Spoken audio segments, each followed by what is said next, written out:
ಕನಕಗಿರಿಯಲ್ಲಿ ದಲಿತ ಯುವಕ ಯಮನೂರಪ್ಪ ಹತ್ಯೆ ಖಂಡಿಸಿ ವಿವಿಧ ಸಂಘಟನೆಗಳಿಂದ ಪ್ರತಿಭಟನೆ. ದಲಿತ ಯುವಕನ ಹತ್ಯೆಯನ್ನು ಖಂಡಿಸಿ ಕೊಪ್ಪಳ ಜಿಲ್ಲೆಯ ಕನಕಗಿರಿ ತಾಲೂಕಿನ ಕಾರಟಗಿಯಲ್ಲಿ ಎಸ್ಡಿಪಿಐ ಮತ್ತು ವಿಮೆನ್ ಇಂಡಿಯಾ ಮೂವ್ಮೆಂಟ್, ಡಿಎಸ್ಎಸ್ ಹಾಗೂ ವಿವಿಧ ಮಹಿಳಾ ಸಂಘಟನೆಗಳಿಂದ ಬೃಹತ್ ಪ್ರತಿಭಟನೆ ನಡೆಯಿತು. ಪ್ರತಿಭಟನಾ ನೇತೃತ್ವ ವಹಿಸಿ ಕನಕಗಿರಿ ವಿಧಾನಸಭಾ ಕ್ಷೇತ್ರದ ಎಸ್ಡಿಪಿಐ ಅಧ್ಯಕ್ಷ ಅಜ್ಮೀರ್ ಸಿಂಗ್ನಾಳ್ ಅವರು ಮಾತನಾಡಿದರು. ಕೊಪ್ಪಳ ಜಿಲ್ಲೆ ಯಲಬುರ್ಗಾ ತಾಲೂಕಿನ ಸಂಗನಾಳ ಗ್ರಾಮದ ದಲಿತ ಯುವಕ ಯಮನೂರಪ್ಪನ ಹತ್ಯೆಯಿಂದ ದಲಿತ ಸಮುದಾಯದಲ್ಲಿ ಆತಂಕ ಉಂಟು ಆಗಿದೆ.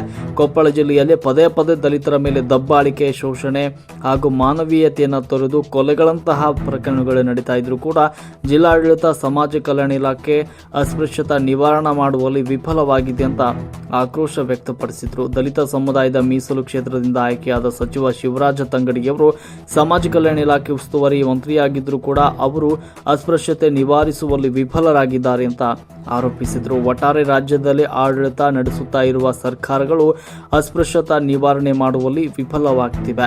ಮುಖ್ಯಮಂತ್ರಿಗಳು ಹಾಗೂ ಗೃಹ ಮಂತ್ರಿಗಳು ಈ ಘಟನೆಯನ್ನ ಗಂಭೀರವಾಗಿ ಪರಿಗಣಿಸಿ ಇಂತಹ ಘಟನೆಗಳು ನಡೆಯದಂತೆ ಆರೋಪಿಗೆ ಕಠಿಣ ಶಿಕ್ಷೆ ವಿಧಿಸಿ ಕುಟುಂಬಕ್ಕೆ 50 ಲಕ್ಷ ಪರಿಹಾರ ಒದಗಿಸಿ ಕುಟುಂಬ ಸದಸ್ಯರೊಬ್ಬರಿಗೆ ಸರ್ಕಾರಿ ಉದ್ಯೋಗವನ್ನ ನೀಡಬೇಕು ಅಂತ ಒತ್ತಾಯಿಸಿದರು. ನಂತರ ವಿಮೆನ್ ಇಂಡಿಯಾ ಮೂವ್ಮೆಂಟ್ನ ಜಿಲ್ಲಾಧ್ಯಕ್ಷ ಒಮ್ಮೆ ರುಮಾನ್ ಅವರು ಮಾತನಾಡಿದರು. ಕೇಂದ್ರ ಸರ್ಕಾರ ಕೇವಲ ಘೋಷಣೆ ಮೂಲಕ ಬೇಟಿ ಪಡಾವೋ ಬೇಟಿ ಬಚಾವೋ ಎಲ್ಲಿಯೂ ಕೂಡ ಕಾಣಸಿಗ್ತಾ ಇಲ್ಲ, ಕೇವಲ ಇದು ಬಾಯಿ ಮಾತಿನ ಘೋಷಣೆ ಆಗಿದೆ ಅಂತ ಅಣಕವಾಡಿದ್ರು. ದೇಶದಲ್ಲಿ ನಡೀತಾ ಇರುವ ದಲಿತರ ಮೇಲೆ ದೌರ್ಜನ್ಯ, ಅಮಾಯಕ ಜೀವಿಗಳ ಕೊಲೆ, ಚಿಕ್ಕ ಮಕ್ಕಳಿಂದ ಯುವತಿಯರವರೆಗೂ ಅವರ ಮೇಲೆ ನಡೆಯುವಂತಹ ಅತ್ಯಾಚಾರ, ಶೋಷಣೆಗೆ ಇವುಗೆ ಕಡಿವಾಣ ಇಲ್ಲವೇನು ಅಂತ ಪ್ರಶ್ನೆಯನ್ನ ಮಾಡಿದ್ರು. ವೈದ್ಯನ ಬಿಡದೆ ಅತ್ಯಂತ ಕ್ರೂರವಾಗಿ ರೇಪ್ ಮಾಡಲಾಗಿದೆ. ಹಿಂದೂ ಧರ್ಮದಲ್ಲಿ ವೈದ್ಯೋ ನಾರಾಯಣ ಹರಿ ಅಂತ ಭಾವಿಸುವ ಈ ದೇಶದಲ್ಲಿ ವೈದ್ಯರಿಗೂ ರಕ್ಷಣೆ ಇಲ್ಲದಂತಾಗಿದೆ ಅಂತ ಕಿಡಿಕಾರಿದ್ರು. ಗರ್ಭಿಣಿಯಾಗಿದ್ದ ಬಿಲ್ಕಿಸ್ ಬಾನು ಅತ್ಯಾಚಾರಿಗಳು ಜೈಲಿನಿಂದ ಬಿಡುಗಡೆ ಆದಾಗ ಅವರಿಗೆ ಹೂವಿನ ಹಾರ ಹಾಕಿ ಸ್ವಾಗತಿಸಿದ ಅನಾಗರಿಕ ಜನರನ್ನು ನಾವು ನೋಡಿದ್ದೇವೆ. ಇಂತಹ ಮೃಗೀಯ ವರ್ತನೆ ತೋರಿದ ಕಾಮಕರಿಗೆ ಗಲ್ಲು ಶಿಕ್ಷೆಯಾಗುವ ಕಾನೂನು ಜಾರಿ ಮಾಡಬೇಕು ಅಂತ ಆಗ್ರಹಿಸಿದರು. ಹಾಗೂ ಸಂಗನಾಳ ಗ್ರಾಮದಲ್ಲಿ ನಡೆದ ಘಟನೆ ರಾಜ್ಯದಲ್ಲಿ ಎಲ್ಲಿಯೂ ಕೂಡ ಮತ್ತೆ ನಡೆಯದಂತೆ ಜಾಗೃತಿ ವಹಿಸಬೇಕು ಮತ್ತು ಆ ಕುಟುಂಬಕ್ಕೆ ಸರ್ಕಾರ ಸೂಕ್ತ ನೆರವನ್ನು ನೀಡಬೇಕು ಅಂತ ಸರ್ಕಾರಕ್ಕೆ ಆಗ್ರಹಿಸಿದರು. ಸಂದರ್ಭದಲ್ಲಿ ಎಸ್ಡಿಪಿಐ ಉಪಾಧ್ಯಕ್ಷ ದಾವೂದ್ ಹಾಗೂ ಕಾರ್ಯದರ್ಶಿ ಇಮ್ರಾನ್, ಸಹ ಕಾರ್ಯದರ್ಶಿ ಅಲ್ತಾಫ್ ಮತ್ತು ದಲಿತ ಸಂಘಟನೆಯ ಮುಖಂಡ ಯಲ್ಲಪ್ಪ ಕಟ್ಟಿಮನಿ, ರೈತ ಸಂಘದ ರಾಜ್ಯ ಉಪಾಧ್ಯಕ್ಷ ಮರಿಯಪ್ಪ ಸಾಲೋನಿ, ದಲಿತ ವಿಮೋಚನಾ ಸೇನಾ ಜಿಲ್ಲಾಧ್ಯಕ್ಷ ಜಮದಗ್ನಿ ಹಾಗೂ ದಲಿತ ಸಂಘಟನಾ ಕಾರ್ಯದರ್ಶಿ ಹಾಗೂ ಕನಕಗಿರಿ ವಿಧಾನಸಭಾ ಕ್ಷೇತ್ರದ ಕಾರ್ಯಕರ್ತರು ಈ ಸಂದರ್ಭದಲ್ಲಿ ಉಪಸ್ಥಿತರಿದ್ದರು. ವರದಿ ಪಂಚಯ್ಯ ಹಿರೇಮಠ್. ಏನಿದು ಬಹಳ ಕ್ರೂರವಾದ ಒಂದು ಪರಿಸ್ಥಿತಿಯ ವಾತಾವರಣ ದೇಶದಲ್ಲಿ ಉದ್ಭವವಾಗುತ್ತಿದೆ. ಇದನ್ನು ಗಟ್ಟಿಯಾಗಿ ನಾವು ಖಂಡಿಸುತ್ತಾ social democratic party of India ವತಿಯಿಂದ ದೇಶಾದ್ಯಂತ ರಾಜ್ಯಾದ್ಯಂತ ಪ್ರತಿಭಟನೆಯನ್ನು ಹಮ್ಮಿಕೊಟ್ಟ ಈ ಪ್ರತಿಭಟನೆಯನ್ನು ನಾನು ಕನಕಗಿರಿ ವಿಧಾನಸಭಾ ಕ್ಷೇತ್ರದಲ್ಲೂ ಜಿಲ್ಲೆಯಲ್ಲಿ ಎಲ್ಲ ಕಡೆ ನಾವು ಧ್ವನಿ ಎತ್ತಾ ಇದ್ದೇವೆ.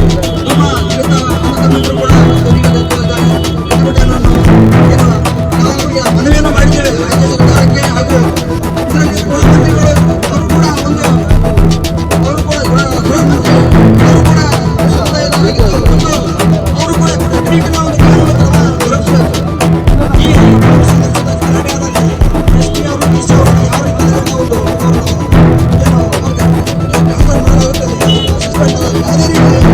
ಇದನ್ನು ಕೂಡ ಈ ಒಂದು ಅಸ್ಪೃಶ್ಯತೆ ಇತರ ಆದಲ್ಲಿ ಧರ್ಮಗಳಲ್ಲಿ ಅವರನ್ನು ಹೊಣೆಯನ್ನಾಗಿ ಮಾಡಬೇಕು.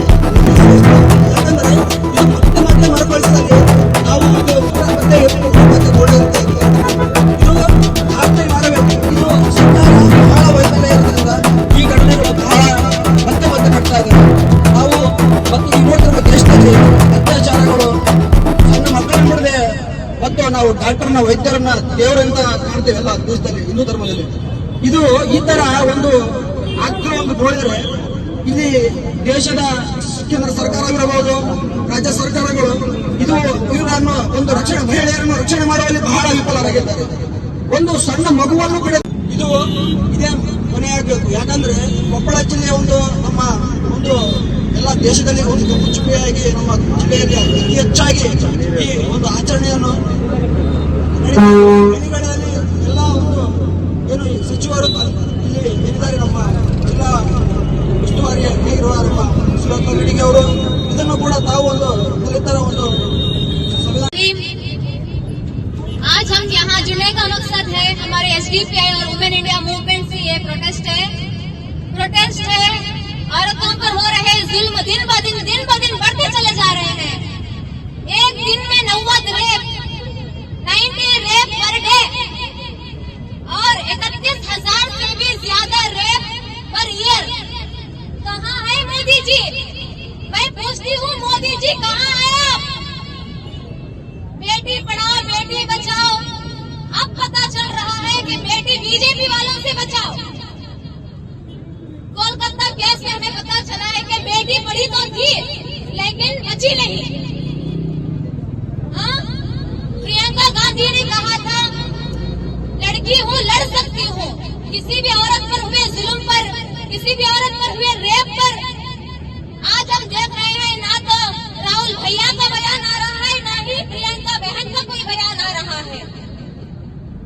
कोलकाता गैंग रेप केस में एक डॉक्टर का रेप हुआ, मर्डर हुआ और फिर से उत्तराखंड में एक नर्स 33 साल की एक नर्स का रेप हुआ। मैं पूछती हूँ ये सरकार क्या कर रही है?